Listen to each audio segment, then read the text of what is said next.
and welcome to Feels Like Magic, the podcast where you will get the grounded self-development wisdom you might need to feel amazing about the person you authentically are. I'm Jo, a transformational coach, speaker, and author, and for decades I was so stuck in self-criticism that I never thought I would feel good about being me. Now I inhabit a new reality, one where I care way less about what other people think. I'm willing to show up as the person that I am, and I deepen into self-love and acceptance every single day. Honestly, it feels like magic. Each week, I'll share scientifically proven tools, things I've learned from the world's best coaches, and personal stories I know you'll relate to. Ready? Let's dive in. Hello, and welcome to Feels Like Magic. I'm so glad you're back, and I'm excited for this week's podcast because I'm going to talk about owning your choices. So many of us do not own our choices. We take action and we choose things for ourselves, but we don't own the choices. And this might sound like a small thing, but if you listen to this and you really let it embed in your system, this simple, but not easy tool can truly change your life. Okay? It really can truly change your life. So, yeah, let's dive in. So before we really get going with the podcast, I want to talk about Transform Your Self-Talk because it is happening next week if you're listening live. And this is a beautiful moment where we can get to really own our choice. So do you need to work on your self-talk? If you're a yes, then are you coming in? If you're a no, then owning that. No, this doesn't feel good for me right now. I don't need this event. I am good with myself. Or yeah, I'm actually curious about what that has to offer me. And when we can shift into this, we are shifting out of a place of should. We are shifting out of a place of this person wants me to do that, so I'm going to go and do that. You're shifting out of obligation and you're really choosing for yourself. And this is such a huge thing. So if you want to come in, it's a 4-day event and you're going to get my 4-step formula to shifting your self-talk from critical, from unsupportive into really encouraging, nurturing, let's go get it kind of self-talk. And it's going to be packed with gold. If you like me, if you like what I put out here, if you're like into my vibe, then come or own your no. Either way, own your choice. So I'm going to say something that may be slightly triggering. It definitely was triggering for me when I heard it. And it doesn't mean it's not true. You have had a hand in creating your life the way that it is right now. Even when that's absolutely not what you want. It's absolutely not where you want to be, right? If you're in a sticky and tough spot and you're in absolute resistance, you're saying, I didn't ask for this person to come in and I've been, walked over by that person and there's all of this external blame. I still want you to think about it and really let it land. You have created your life the way it is right now. And so much of that comes from our subconscious. 96 to 98% of our behavior comes from our subconscious. So it comes from our programming, it comes from our deep beliefs, it comes from the stuff inside that we are disconnected from.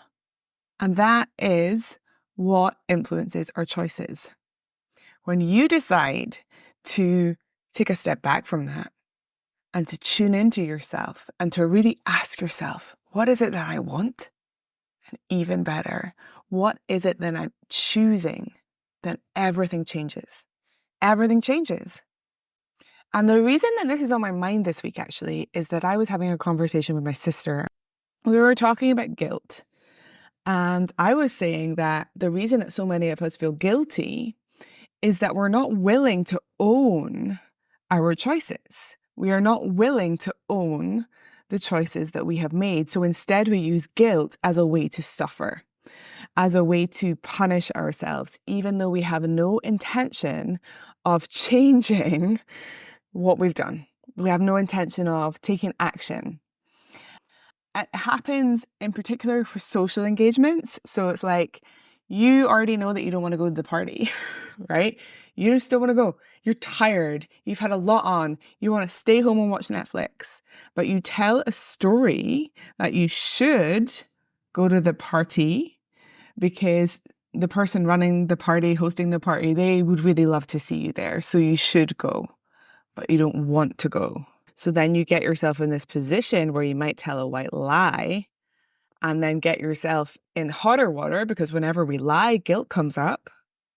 Instead of just owning your choice, I am knackered and I need to stay home. I will see you another time. And the thing about that second choice is it's so powerful because it encourages other people to do the same. It encourages us to shift away from people pleasing, to shift away from doing things on the automatic and to truly take responsibility for how we feel. Because when we're drained, when we're burnt out, we are just not of use to anyone. But we tell a story at times that is where our lives are supposed to be, right?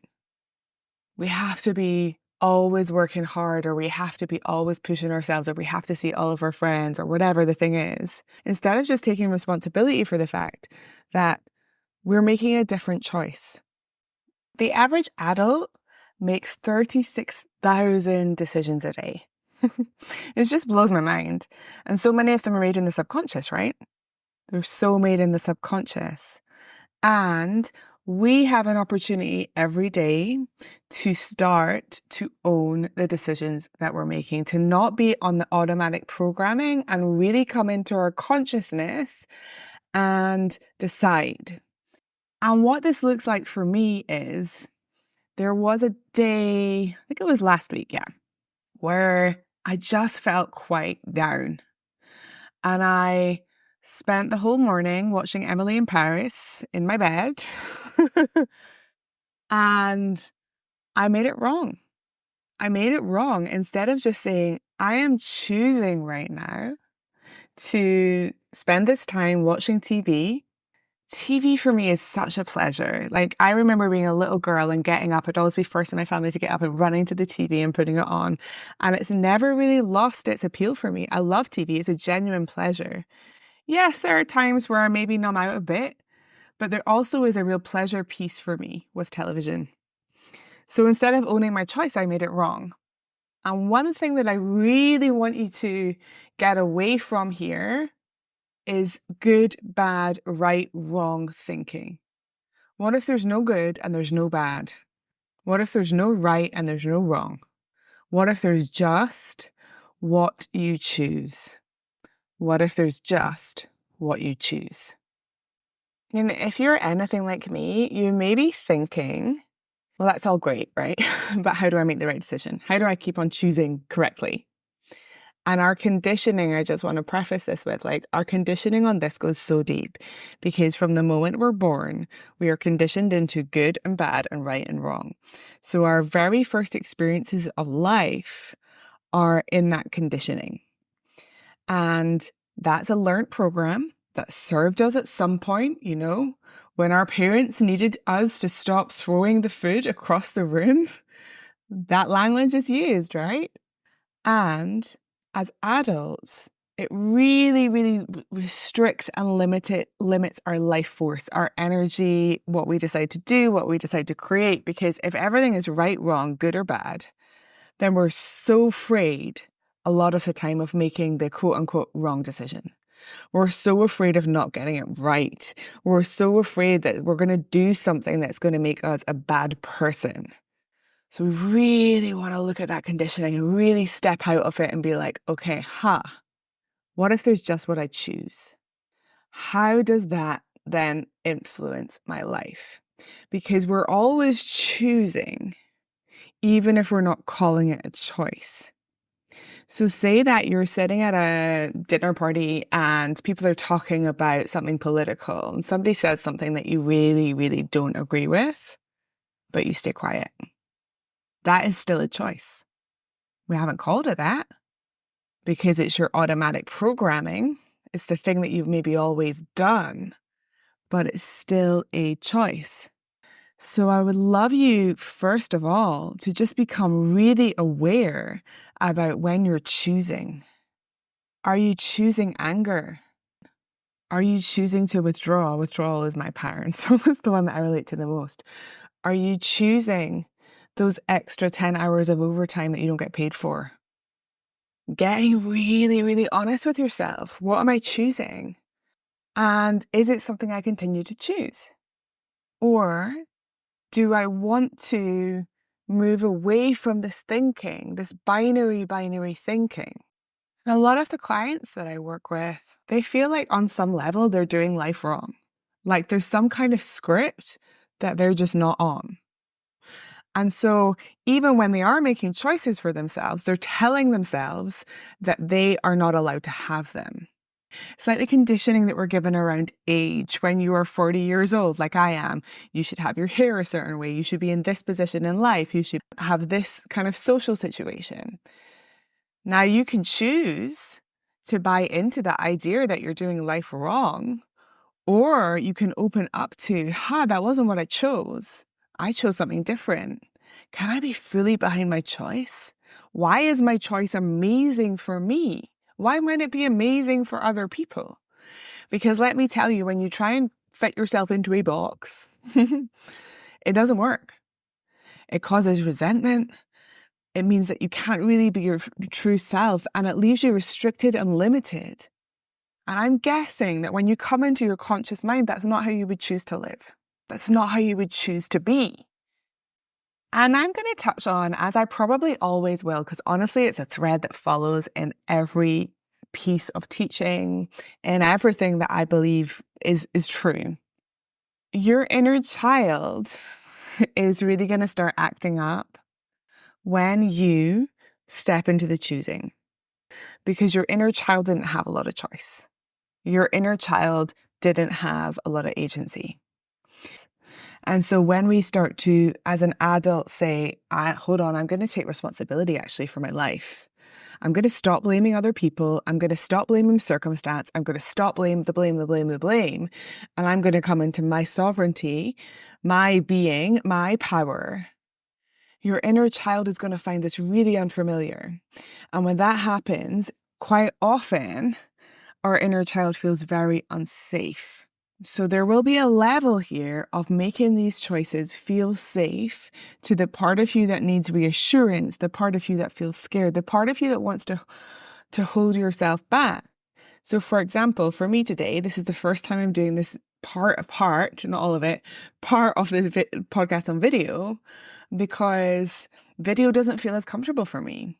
I had loads of issues with my appearance. I shouldn't call them issues, actually. I choose not to call them issues, actually. There's a live way, like a live modeling of how to come out of that cycle. The word should is doing no one any good. Should is tied to obligation. I'll go into that another day. But when I start to really choose for myself, it would be a light thing for me to say that I struggled with my appearance. I blamed my body, the way I looked, for everything for a really long time. And it was difficult and challenging when I started my business, because at that point I had to become visible. At that point, I had to put myself out in the world. And that has been a process for me. And so I'm choosing today to do a little bit of this podcast on video so that I can spread my message, which I believe is really important. But I don't want to do the whole thing, because I feel like I just want to ease myself in gently and choosing to give myself a way in that feels good and nurturing for me instead of forcing myself in.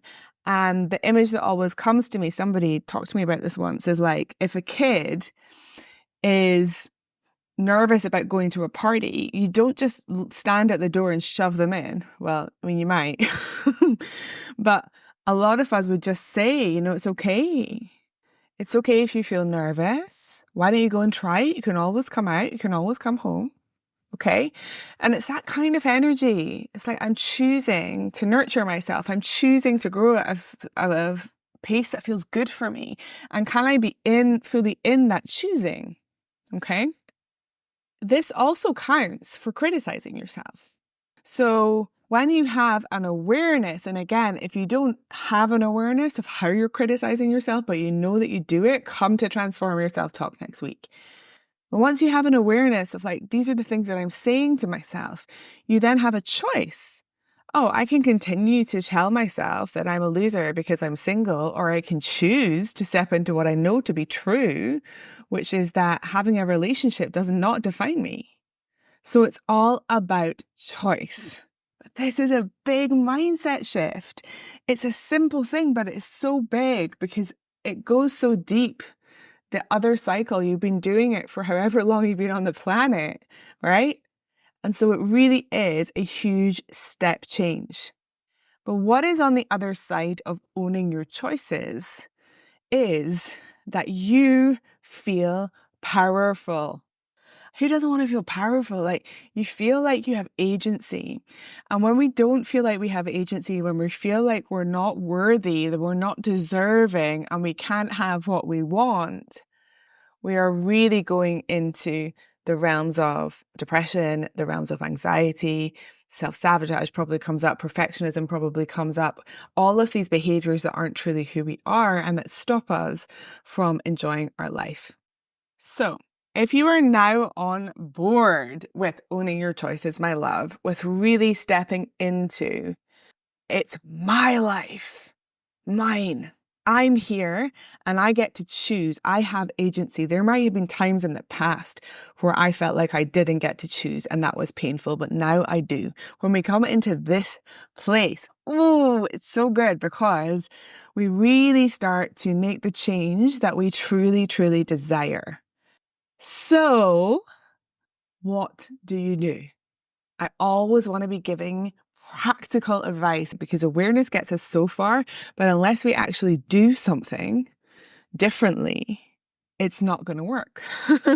It's just awareness, right? I can be aware that I'm extremely self-critical, but until I choose to change it, the cycle continues.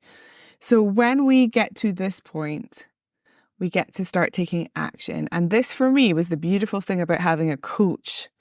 And it's a beautiful thing that I see with clients, and it's a beautiful thing that still happens to me. I'm in a group container right now, and I'm still taking action,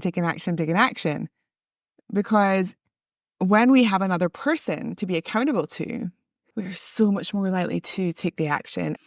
So this is what I want you to do. If you were a yes to this and you were like, yes, Joe, like I understand what you're saying. I can see how this would really benefit me. I can see how I'm not doing it and I'm choosing something different. Then this is what I want you to do. For the next 7 days, every morning, I want you to get out of bed, stand with your feet slightly wider than hips width distance. So you're really anchored into the floor. Take a beautiful breath into your body. Take a beautiful breath into your body. Slowly let go. Give yourself some love and compassion. And then I want you to say out loud, I am choosing. And really own that choice. I had a client do this once with such incredible energy. She would come in and do her video and she'd be like, I am choosing. And she had such a vibe about it. So do it in a way that feels powerful and good to you. Really, really, really step into the energy of I'm choosing. I'm here. My feet are on the earth. I'm grounded. I get to choose. This is my life. I get to choose. So this might look like this. I am choosing to do my podcast this morning. I'm choosing to do some of it on video. I am choosing to take my dog for a walk later. I am choosing to find moments of joy today. I am choosing to let myself feel sad today. I'm choosing to not put any pressure on myself to do anything for the next 24 hours. Make it an active choice because this is your life. You chose to listen to this podcast. Something pulled at you and said, yes, that's a choice. That's a choice. So bringing our choices, our daily choices into awareness is such a gorgeous thing. And practicing this for 7 days is so potent and powerful because it lets you really notice where you are showing up for yourself and where you are not. And then again, once you have the awareness, you have choice. Once you have awareness, you have choice. Okay? So I really want you to feel that earthiness under your feet as you choose. Feel that power. Feel your heartbeat. And know that you can make whatever choices you want. And they're not good, bad, right, or wrong. Are they in alignment with the person that you want to be? Are they in alignment with the life that you say you want to live? So good. So I would love to know if you listen to this and you take something away from it. I would just so love to hear from you. You can screenshot the episode, tag me on social media, really hold yourself accountable to this challenge of owning your choices. And tell us what you learned. Tell us what you noticed. Tell us what is here for you. All right, my darling, I am sending you so much love. Thank you for being here and being you. Have fun owning your choices. And remember that at any moment, you can choose differently. At any moment. That's love. Thank you so much for being here and being you. If you're ready to dive deeper on your self-development journey, visit joannebell.org, where you can sign up to get even more magic, access incredible bonuses, and find out more about working with me.